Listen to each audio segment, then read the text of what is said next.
Leland Snow developed a love of aviation at an early age. As a boy growing up in the Rio Grande Valley of Texas, he began to build model airplanes.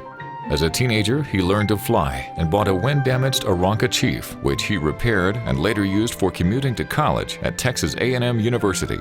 While studying aeronautical engineering at A&M, Snow designed and built his first ag plane, the S-1.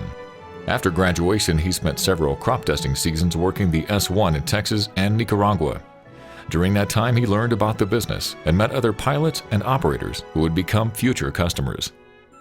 Back in his hometown of Harlingen in 1955, Snow designed and built the S-2A. But an unfortunate accident in the S-2A and lack of finances caused him to look for a new location for his fledgling venture, Snow Aeronautical Company. He and his friend Skip Hopkins visited 2 towns in Oklahoma with a business proposal and a request for $68,000. These funds would be for completion of the prototype S-2B and for setting up production. He'd also need around $50,000 to construct a building.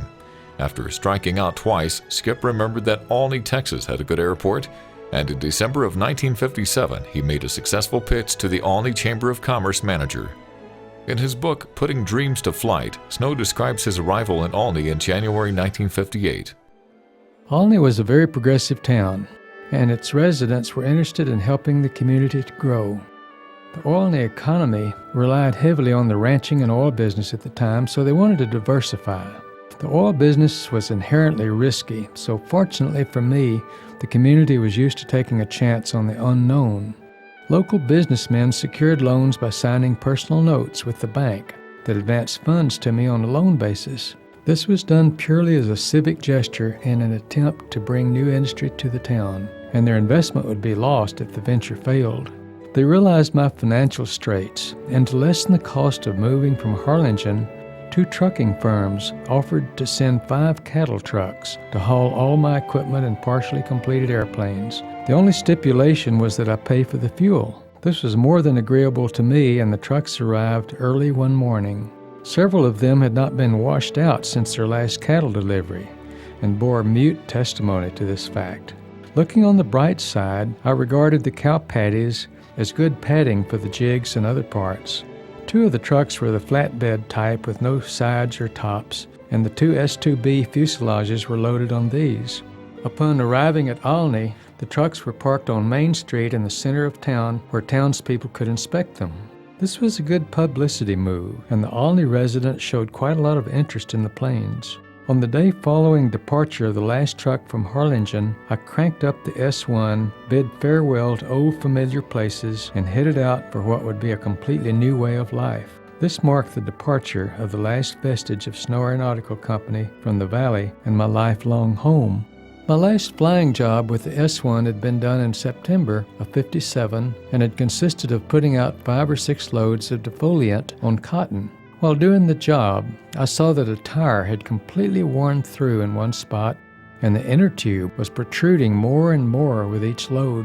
It finally reached a point where I felt that I had to go back to the airport for a replacement. I didn't want to wait for a new tire to be shipped to me, so I replaced it with a wheel and tire assembly from a Cessna and finished the spray job.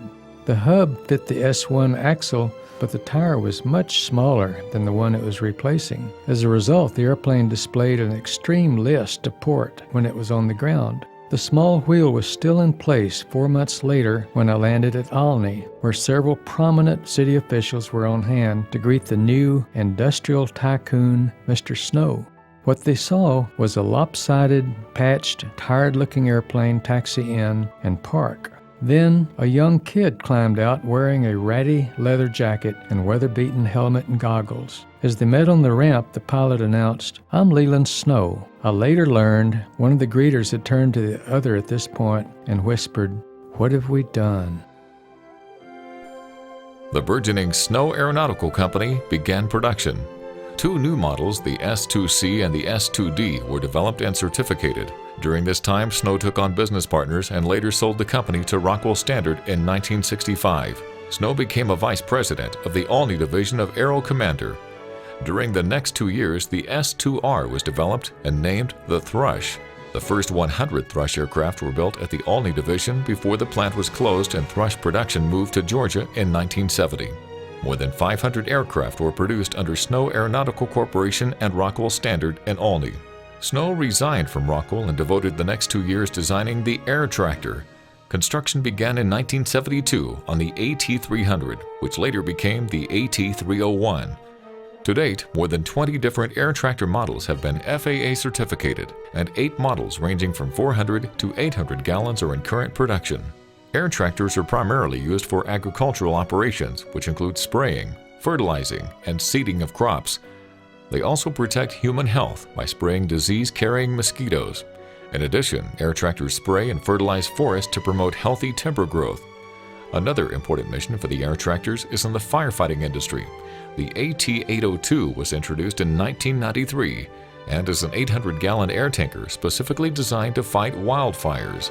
The 802 has become the first choice for initial attack among firefighting agencies around the world. In 2002, air tractor engineers and staff were given a new challenge and a new customer, the United States government. The Department of State, Bureau for International Narcotics and Law Enforcement placed an order for 8 highly modified and armor-plated 802s. These planes would be used to eradicate narcotic crops in Colombia. Since then, 15 of these aircraft have been delivered. The 802s have sprayed about 300,000 acres each year for the past 2 years. They have made a big difference in keeping illegal drugs from reaching the streets of the United States. Around 90% of air tractor parts are manufactured in-house.